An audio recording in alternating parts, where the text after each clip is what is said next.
स्वामिन्नमस्ते नतलोकबन्धो कारुण्यसिन्धो पतितं भवाब्धौ मामुद्धरात्मीयकटाक्षदृष्ट्या ऋज्व्यातिकारुण्य सुधाभिवृष्ट्या स्वामिन्नमस्ते स्वामिन्नमस्ते स्वामिन्नमस्ते स्वामिन्नमस्ते ज्ञानस्वरूपं निजभावयुक्तम् आनन्दमानन्दकरं प्रसन्नं योगीन्द्रमीड्यं भवरोगवैद्यं श्रीमद्गुरुं नित्यमहं नमामि श्रीमद्गुरुं नित्यमहं नमामि नित्याय सत्याय चिदात्मकाय नव्याय भव्याय परात्पराय शुद्धाय बुद्धाय निरञ्जनाय नमोऽस्तु नित्यं गुरुशेखराय नमोऽस्तु नित्यं गुरुशेखराय नमोऽस्तु नित्यं गुरुशेखराय।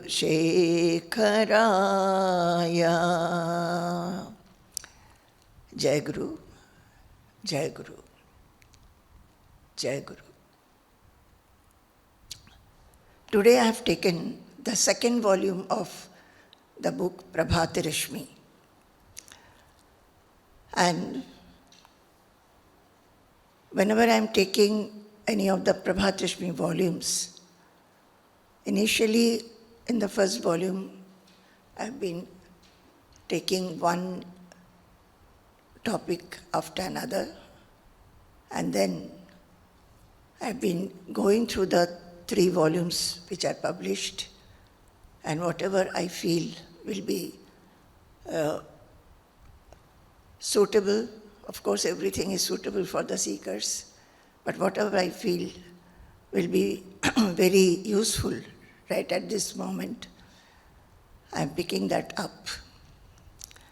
So today, I've taken the 5th Prabhatirashmi in the book, volume 2 of Prabhatirashmi.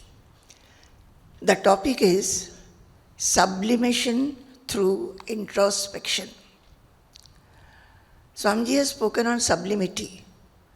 I think many times he has spoken, and in the published books also there are topics on sublimity. This particular talk is sublimation through introspection. As we know, in any seeker's life, introspection is very, very important. Unless we introspect, we are not able to understand what are our desires, where we are attached, what is the possessiveness which lurks in our mind, where is the ego. These come forward only when we do truthful introspection in our minds. And it is very important because through introspection, when we understand the knots of the minds which need to be removed, and after removal of all these dross or impurity in the mind, when the mind becomes pure, automatically the self is revealed.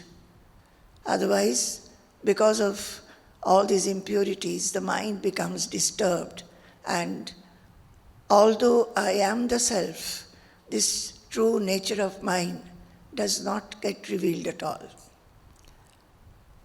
So, introspection is very, very important.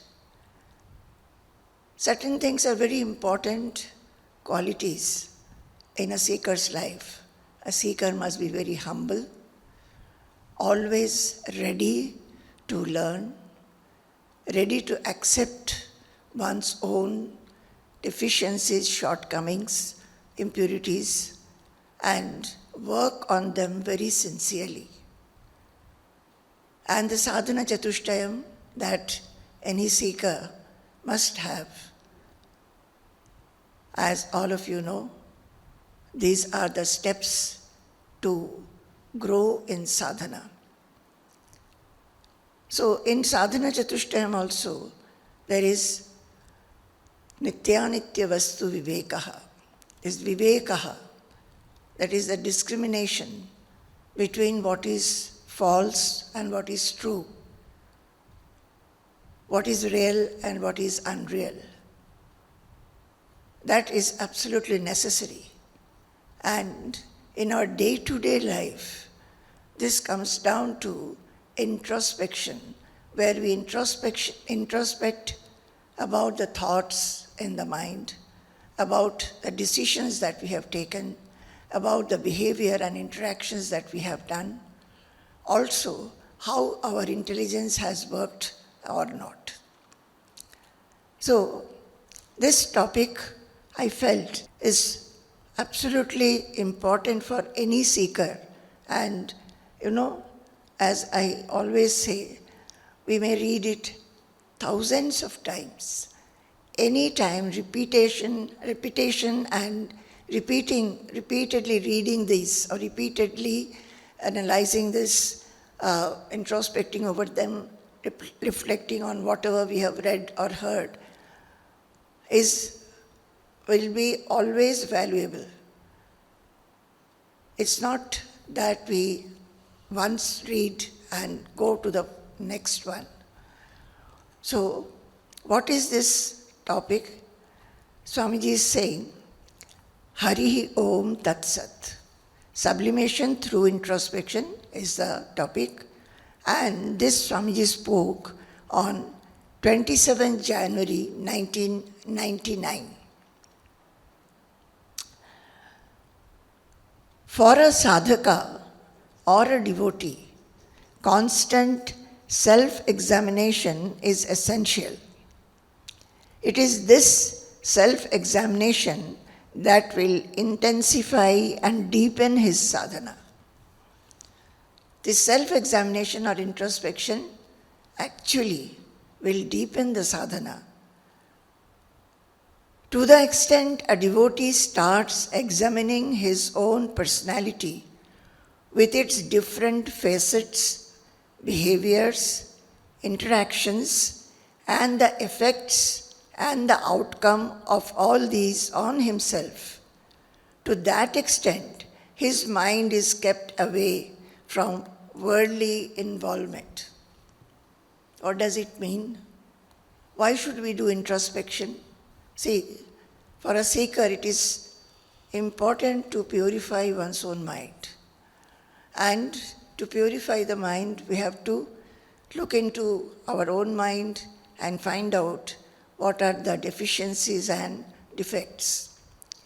As we keep on doing this introspection, and with what aim? The aim is ultimately to progress in sadhana. So once we look into ourselves, what will happen? Our attention will be on ourselves and not on the petty matters of worldly life. Normally, what we do, we will be constantly thinking about many things which are unimportant, petty, which is not necessary at all. We'll be thinking about some others, either analyzing them or criticizing them mentally or finding fault. So mostly our mind goes to others. on other things in the world, not in oneself. For a seeker, it is absolutely essential to be attentive towards oneself so that when it is done, the mind turns from the plural thoughts of the world and focuses on one's own inside, tries to find out what are the defects and shortcomings and tries to remove it. By doing japa, what is actually accomplished by you? You are dissuading the mind from thoughts of worldly interactions and engaging it solely in the thought of God. In other words, the manovritti on God replaces the worldly vritti. Swamiji is talking about introspection. Then he makes a comparison between japa. Many of us, we do mantra japa. By mantra japa also, what are we trying to do? We are trying to focus on the mantra. So when we focus on the mantra, what happens? The thoughts of the world are replaced by the mantra. And the manovritti becomes focused on God. And the worldly vrittis, they are replaced by this manovritti which is now around the thought of God by doing the mantra japa. Now, when you start examining your own personality, you accomplish the same effect as that of performing japa, perhaps even to a greater degree. I think we never think like that. Why introspection is necessary? Why reflection of one's own mind is necessary? Just like in mantra japa, the whole focus becomes one mantra, the meaning of it. Here also, by introspection or self-examination, that is thinking of oneself, what has been my behavior, my interaction, etc., etc. What happens is that the effect becomes similar to mantra japa. That is, all other things are erased from the mind. All other plural things which keep on coming to the mind very naturally. Mind's dharma is like that. When we focus, as we do in mantra japa, we focus in self-examination. All other thoughts, they simply remain away and the focus becomes one's own mind. So Swamiji is saying, you accomplish the same effect as that of performing japa, perhaps even to a greater degree. Maybe by mantra japa what is achieved, by self-examination more than that is achieved. What is this self-examination? Swamiji is asking. How is it conducted? In self-examination, you perform a constant assessment. In self-examination, we are constantly having an assessment of oneself. What are these thoughts? What are these assessments? What is the thought pattern I generally have? That is, the whole focus is on oneself. We start thinking. Generally, what do? We allow the mind to think everything on earth. No rhythm, no pattern. Just thoughts come, thoughts go. Sometimes good thought, bad thought, disturbing thoughts, quietening thoughts, happy thoughts, angry thoughts. It keeps on coming. Here, our self-examination, this kind of thought should become prominent. What are these? what is the thought pattern I generally have? What are the motivations behind these thought processes? That is, if we look into oneself, one may find that, oh, that is when we do self-examination or introspect very sincerely, we may find that, oh, most of the time my mind remains very gloomy. Or most of the time my mind is very restless. Most of the time my mind is grumbling about something or other. Most of the time I find that my mind is not satisfied and it's constantly wanting something else apart from whatever I have had. So this is a very good question to ask oneself and see oneself. Look into the mind and see what is the thought pattern I generally have. What are the motivations behind these thought processes? Why do I have this kind of thoughts, whichever it may be? What are the desires that cause these thoughts? What is the level of purity that I have achieved? What is the level of purity I want to achieve? What are the impurities that trouble me? The thoughts, the questions to oneself should be of this kind. A number of such questions are raised and the findings are evaluated in self-examination or self-assessment. What kind of a personality I am? And why are my thought pattern like this? Why is it not otherwise? What are the desires behind it? What are the impurities? What kind of purity I have achieved so far? Or I want to attain? A number of such questions are raised and the findings are evaluated. In the process, you will know your deficiencies and weaknesses. And when we try to think like this in that process, we'll come face to face with our deficiencies and our weaknesses. We'll find desires, possessiveness, strong attachments, strong clingings, which we are not able to leave. So, in the process, you will know your deficiencies and weaknesses. The negative and hindering elements can be eliminated, and positive and beneficial factors can be incorporated. When we know what is the thought pattern, out of that, the negative thought pattern should be eliminated and the positive ones should be strengthened and preserved. Swamiji now says, this has to be done willfully. Willfully. Mark this sentence. What is Swamiji saying? That by the self-assessment, self-examination of this kind, asking question to oneself, one's own deficiencies, shortcomings will be revealed. One will understand.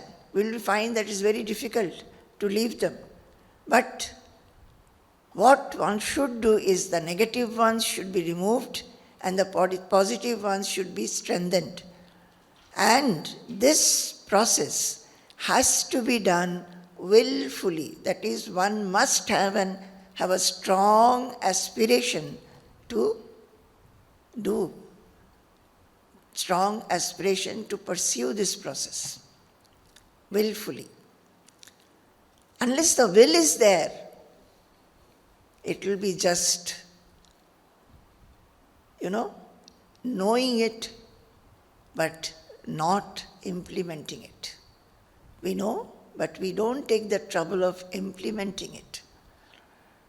I think this self-examination is required not only in spiritual or religious sadhana, but also in other walks of life. Now Swamiji says, this kind of self-examination is required not only in spiritual sadhana, But in all walks of life, only when we have this kind of self-examination, we can have a better personality, a loving personality, a forgiving personality, an enthusiastic personality. So, in our day-to-day life also, we must be having this self-examination, understand our personality, the defects and the impurities, and try to improve. For any individual aspiring for a prosperous life in the world, a thorough evaluation of his personality is required in order to find out what must be incorporated and what must be overcome or eliminated. For any individual to have a prosperous life in this world, a thorough evaluation, assessment, examination of the personality should be done, and one should find out what must be incorporated in life and what should be removed or overcome or eliminated in life. It is here that the question of sincerity comes in. I was wondering, since I got up this morning, Swamiji says that, he has said that to grow in personality, to have the best of personality, one must do self-assessment, self-examination, understand what is to be incorporated, what is to be strengthened, and what should be eliminated. And all that should be done willfully. Also, he says that to do this, a sincerity is necessary. Sincerity of aim. I may wish, but I am not sincere in effort. Then we will not get, as we don't get anything in this world. I may be wanting to be very educated, have a good job, but unless I make a sincere effort to study well, to pursue studies, I will not get a job. Even in the job, if I want to go higher and higher up, the wish alone will not bring anything. One has to have a sincere aim and has to work very hard and sincerely. I was wondering since I got up this morning, Swamiji is saying, what is it that the sadhakas generally lack? Why are they not able to progress well in their sadhana? Yesterday, someone was asking me, Swamiji, I have been doing sadhana for so many years, but the progress is not there. He said, why? What is the reason? I think there is lack of proper attitude and aim due to lack of sincerity.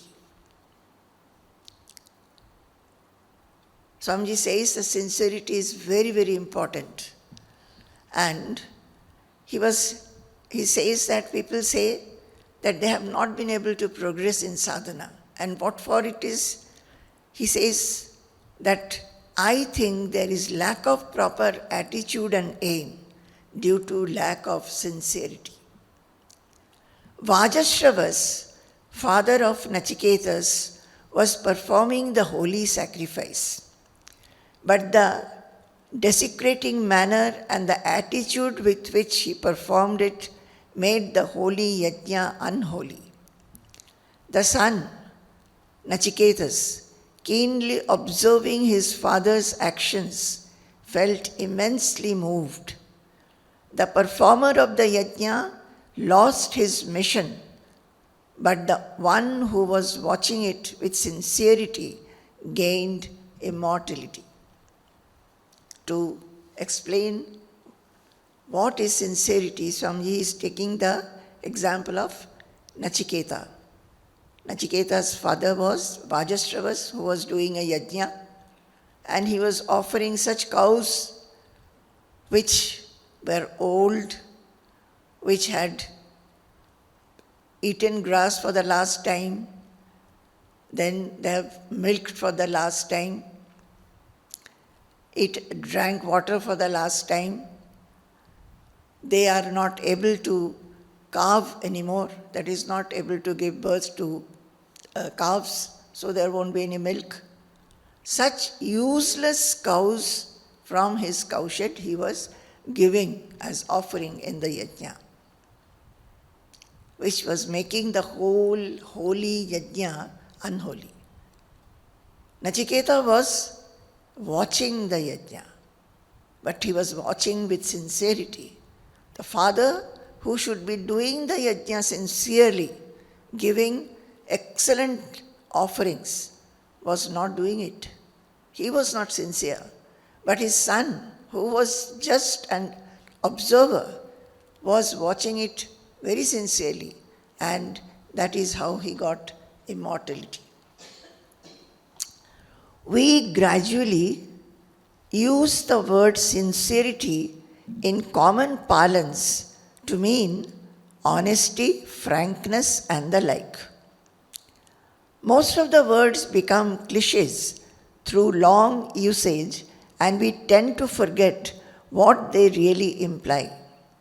What does the word sincerity really mean in the context of a sadhaka or a devotee? This word sincerity is used commonly, and commonly it is meant honesty, frankness, etc.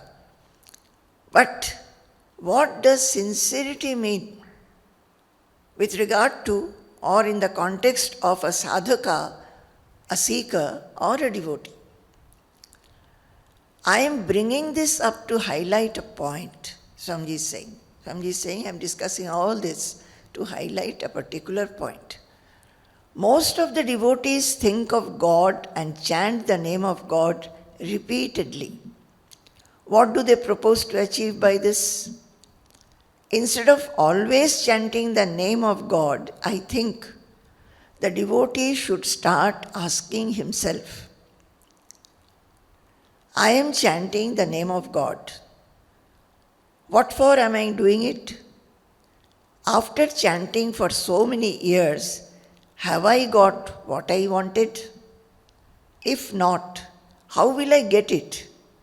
Why are these negative tendencies and forces not leaving me? Am I not chanting the name properly? Swamiji says that he wants to make a point clear. And then he says, most of the devotees are chanting the name of God every day, doing some devotional practices. And ultimately, what are the devotional practices for? What are the prayers for? That one should live peacefully. Peacefully. But does one get peace? So Swamiji is saying that one is not peaceful, that one is not happy, that one is full of anxiety. While taking the name of God and seeing that by taking the name of God, these have not gone from the mind, what should the devotee say then? The devotee should start asking himself, I am chanting the name of God. What for I am doing so? After chanting for so many years, have I got what I wanted? If not, how will I get it? I have been chanting, and still I find that I am gripped with fear, gripped with anger, gripped with laziness, whatever. So, if not, how will I get it? Why are these negative tendencies and forces not leaving me? Am I not chanting the name properly? The chanting may go on for any number of years, but the chanter will not achieve anything if the correct attitude and aim are missing. My dear children,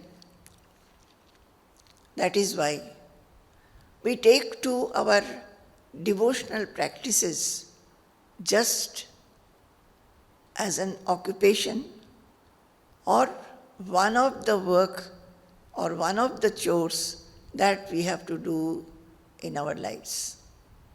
We'll get up in the morning and finish our prayers. Every day the same, every day the same, every day the same. While we are praying, while we are worshipping, or while we are meditating, our mind will be thinking of many other chores which are awaiting us. Mind will be restless. Mind will not be focused in that. The whole process becomes mechanical. It doesn't have the mind in it. Why so? Swamiji is saying, at least we should start asking why it is so and what should I do? The chanting may go on for any number of years, but the chanter will not achieve anything if the correct attitude and aim are missing. So correct attitude and aim has to be there. What is that? Swamiji is saying, have you not thought about it? I am chanting the name of God so that with every utterance I may get purified. But am I getting purified? What is the impurity in me? To remove the impurity, what extra note should I infuse into my chanting? Have you thought like this? Swamiji is asking. Asking whom? The devotees and seekers who are sitting in front of him after the Pushpa Samarpanam is over. Swamiji is talking to them with his eyes closed. The deepest truth. The deepest truth. We want to progress in our sadhana towards the attainment of the self. But these are the steps that we have to climb. And one of this is sincerity. Sincerity of aim and attitude. The question should come in the mind that with each utterance of God's name, I should be purified. All that binds me, makes me narrow, makes me restless, should slowly, slowly dissolve and get sublimated. Why it is not happening? What extra note has to be taken to? What extra thing I should do? Why is it that whatever I am doing is not having any fruition? Unfortunately, most of the devotees end up in merely praising the Lord and praying to Him. Swamiji has asked, have you thought like this? Then he says, unfortunately, most of the devotees end up in merely praising the Lord and praying to Him. They seldom take to scriptural teachings where everything about devotion is maintained in minute detail. So mostly what happens, the devotees just repeat every day what they do. Lighting the lamp, then lighting some incense stick, offering some flowers, offering some nivedya, chanting some stotras or some mantras, maybe sitting and meditating for some time. All that will be religiously done. In fact, if anything is missed, one is fearful also. Fearful also that, oh, today I missed, will something happen? Will some papa be there? Will some sin be there? God has to be loved. God will never harm us. God knows only to embrace us. But He has given us mind and intelligence even to understand, even to question the process of our worship. That, oh God, I am worshipping you every day, praising you every day. Why is it that I am not getting purified? Why is it that these negative tendencies are still in me? What extra shall I do? Please tell me. How to go about it? And there, Swamiji is saying, the devotees seldom take to the scriptural teachings where everything about devotion is mentioned in minute detail. There are the scriptures where it is told what should be the qualities of a devotee, what should be the qualities of a seeker. Gaining the qualities will mean purifying oneself. Just by waving a lamp, lighting a lamp, waving a lamp in arati and offering flowers and chanting some slokas every day, purity will not come. The mind has to be pure by understanding what are the impurities and slowly sublimating them, slowly renouncing them, renouncing the impurities.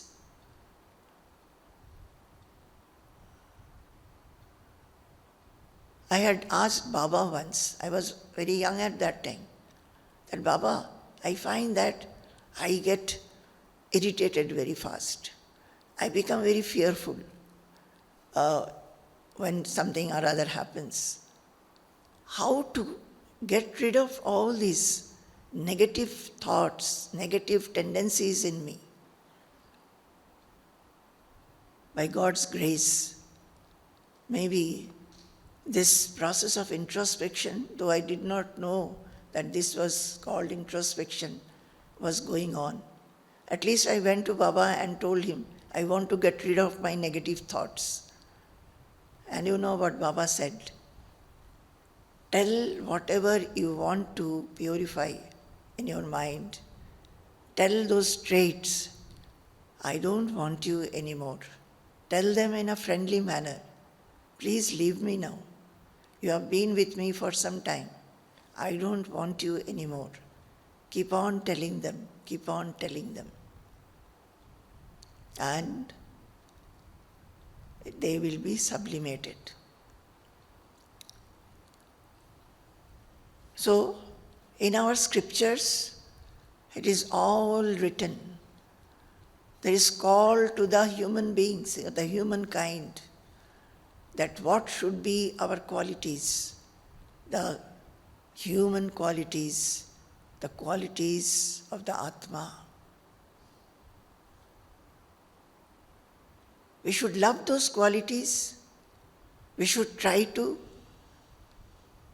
cultivate and imbibe those qualities, and the negative traits, negative tendencies will automatically get eliminated. But very few, even if we read the scriptures are also read in a very mechanical manner. So many people are there, they say, I read Bhagavad Gita 2 chapters every day.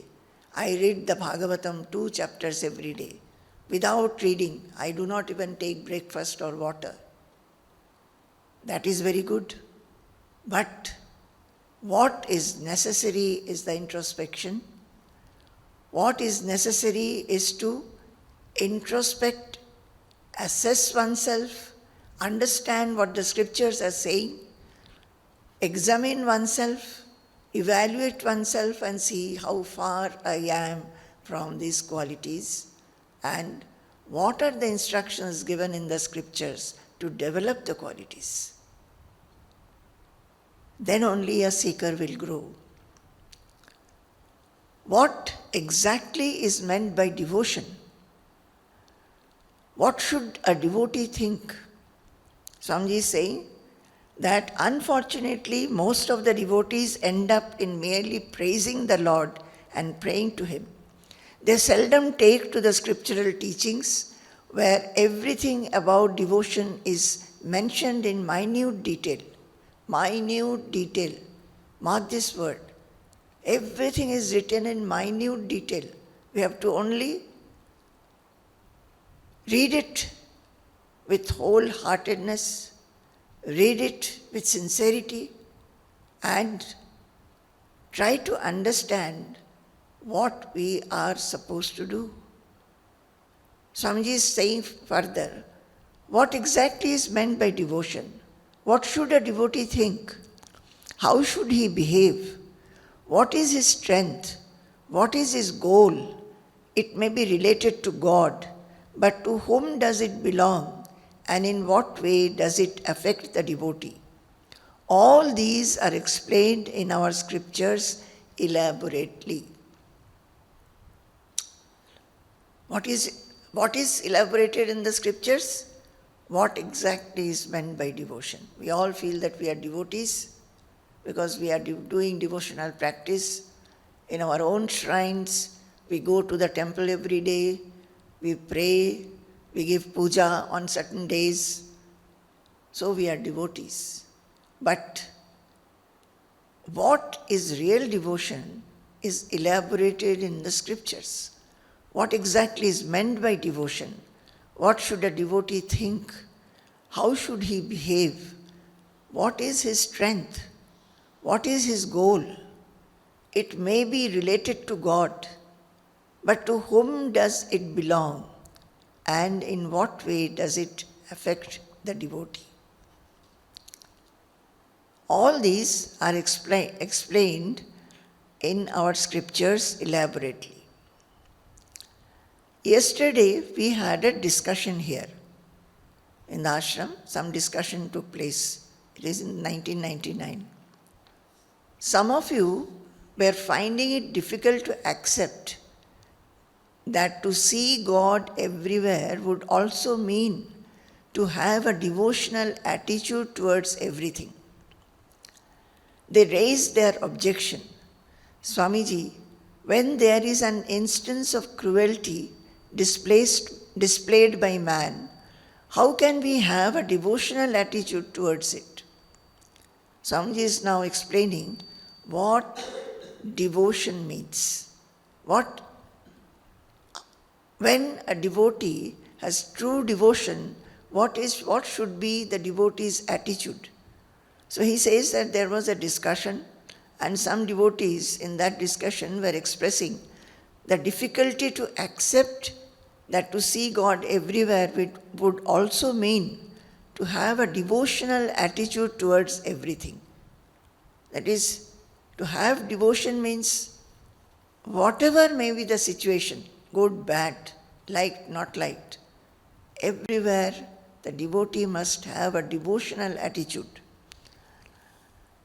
They raised their objection. Swamiji, when there is an instance of cruelty displayed by man, how can we have a devotional attitude towards it?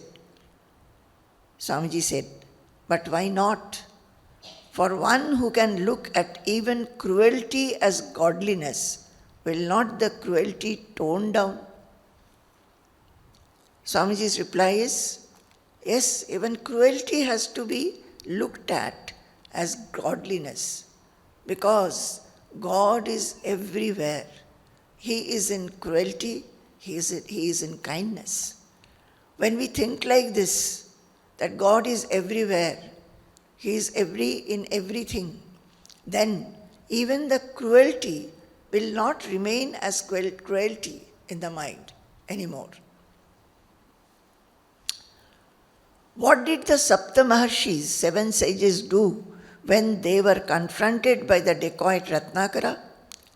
They looked at him with gracefulness and gentleness. He was very cruel and harsh towards them, but they were not. In that wonderful interaction, the cruel man got transformed. Were they not looking at him in a divine and devotional manner? So Swamiji is bringing in the example of Ratnakara, who became Valmiki later on. Most of you know the story, I think. So, Ratnakara was very cruel. He was behaving very cruelly with these 7 sages, but they did not look at him cruelly. They looked at him with all gentleness and love. And what happened? Ratnakara transformed into Valmiki. Were they not looking at him in a divine and devotional manner? Whenever you find an instance of cruelty, torture, or injustice, as much sympathetic and compassionate you are towards the victim, so much or even more considerate and compassionate you should be towards the culprit. Man commits all kinds of mistakes by aviveka, lack of discrimination. Swamiji is saying, see, when we see somebody behaving very cruelly, in a very unkind manner, very harshly, rudely, doing something a very sinful manner, our mind, it sympathizes with the victim. We feel so much for the victim and we get annoyed with the culprit. It is true, the mind will feel like that. But Swamiji is saying that we must give place to this cruelty also in this world.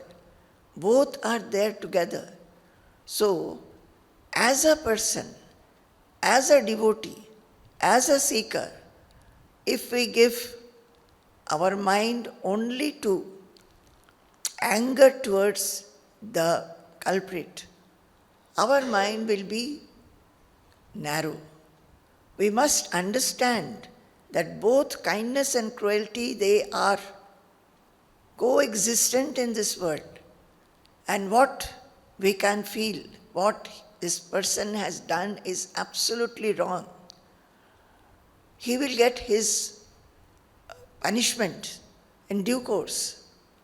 But our mind, knowing that both cruelty and kindness coexist in this world, should feel sympathetic also towards the culprit, because in that sympathy we give place to both cruelty and kindness. We grow a lot towards this fact, the truth, that God is everywhere. God is in kindness, God is in cruelty. So, we are not only having anger towards him. Yes, we should feel that this person must be punished. The maximum punishment should be given. But our mind will not feel bitter about him and hateful about him. Will give place to both kindness and cruelty. All the sins people do, all kinds of mistakes people do because of aviveka, lack of discrimination. Everything is God. It is God's creation. And the creation consists of cruelty on the one hand and gentleness on the other. Everything is God. It is God's creation.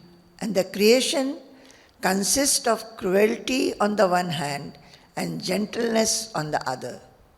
See, by giving place to mind, to cruelty as well as kindness, we are actually going towards or stepping towards the truth that God is everywhere and is the same. Otherwise, how do you explain the cruelty of the eagle towards the snake? The eagle is mostly in the sky, while the snake crawls on the ground. Why should there be enmity between them? In the case of man, you may blame the person. In the case of the eagle and snake, whom will you blame?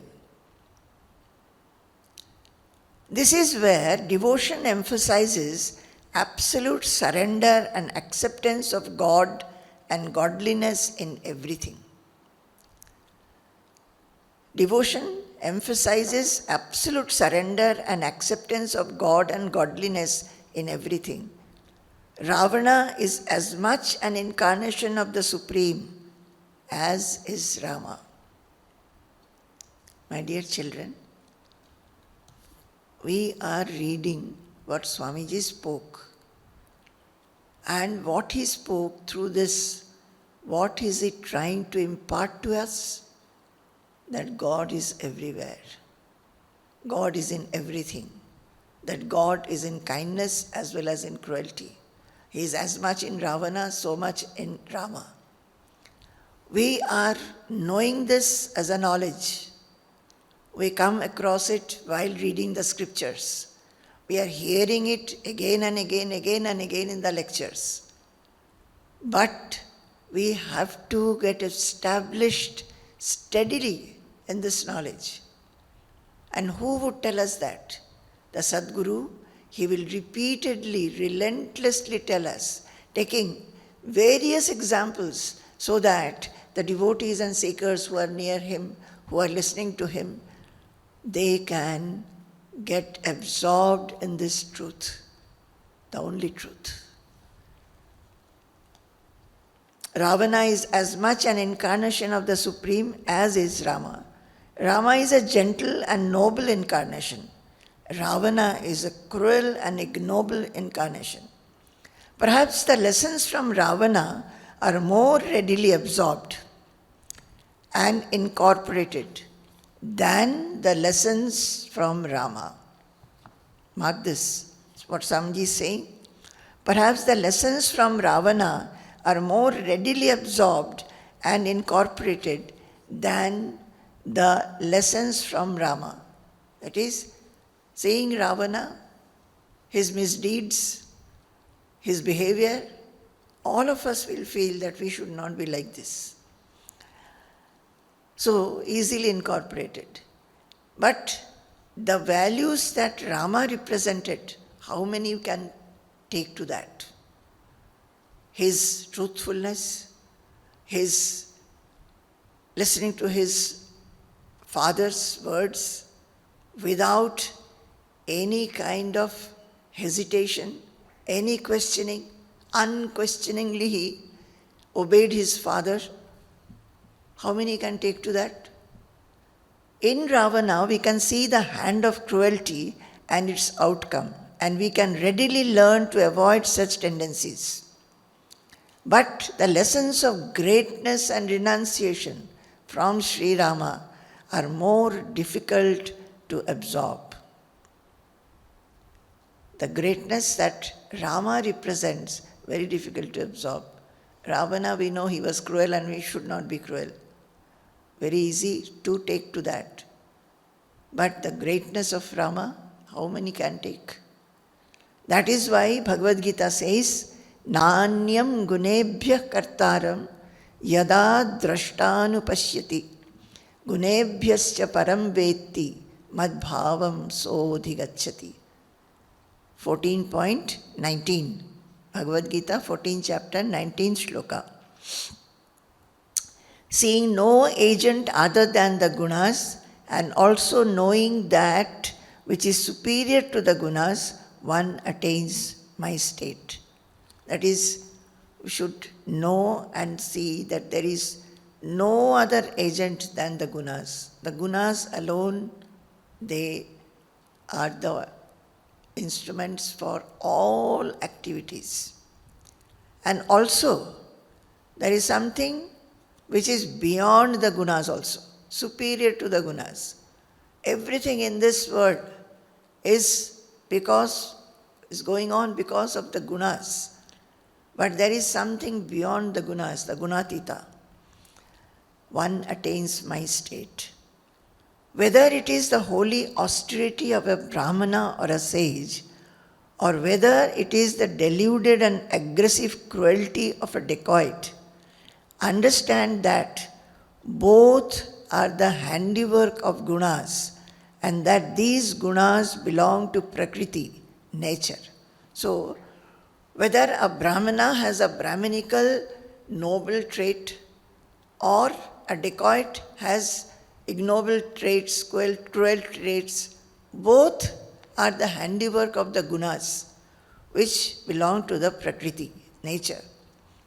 Don't see any activity other than that of nature and see equally the soul that is beyond the gunas and beyond nature. So, for a seeker who is seeking the truth, everything that happens, we should find the hands of gunas. And not only that, we'll understand that, because of the gunas, the play of gunas, this is happening. Somebody is good, somebody is not good. Somebody is cruel, somebody is kind. So, we need not have any particular kind of emotion for anybody. We should understand the good nature we like. This good nature is as much the work of the gunas as is a bad nature, cruel nature is.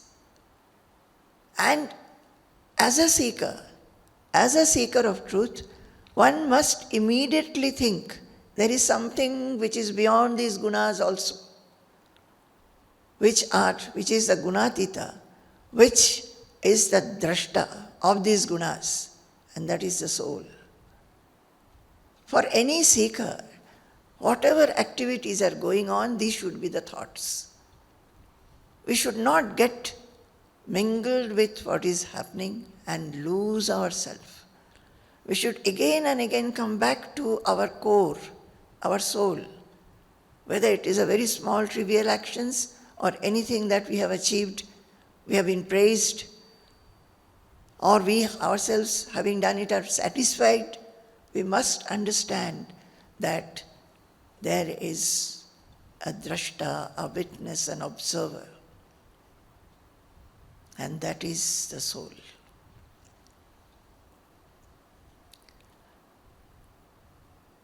Don't see any activity other than that of nature, and see equally the soul that is beyond gunas and beyond nature. When these two perceptions work in parallel, says Krishna, that devotee attains my nature. So both have to be seen. In any activity, both have to be seen. That the gunas are actually playing and doing this and that, and there is something beyond it. Then when the seeker have both these perceptions, he attains the soul dimension. So let anything take place in the world. Let the crime be of any dimension, however detestable and abominable an act it may be. From the devotee's mind, only sympathy and consideration are called for. In fact, you should be even more sublimated by the presence of cruelty than by that of gentleness. This is a very, very important sentence. In fact, you should be even more sublimated by the presence of cruelty than by that of gentleness. When we are in the midst of gentle people, soft, nice people, then what is the problem? Sublimity will come more when we are in the midst of people who are difficult, having difficult nature, rude nature, harsh nature, not good. That should help us to become more and more dispassionate, more and more indifferent to the world, and also more and more sympathetic to people. It should be so. In fact, you should be even more sublimated by the presence of cruelty than by that of gentleness. It should be so. It is to sublimate the mind of a devotee that the creation remains so various and infinite. See, how beautiful sentence. When we see, many people will ask why this is happening, why the war is going on, or why this happened to them. So many things. When we see some sorrowful, we don't want such situations to happen. We feel so sorry, and we are not able to do anything. This is how we should think. What? It is to sublimate the mind of a devotee that the creation remains so various and infinite. The sublimation should take place, understanding that it's all the play of the guna, and there is one who is beyond the gunas also. Examine your mind and find out whether this sublimation is actually taking place. So, Swamiji started with what? Introspection. Ultimately, we have to introspect and self-examine, see whether this sublimation is taking place with every activity and interaction.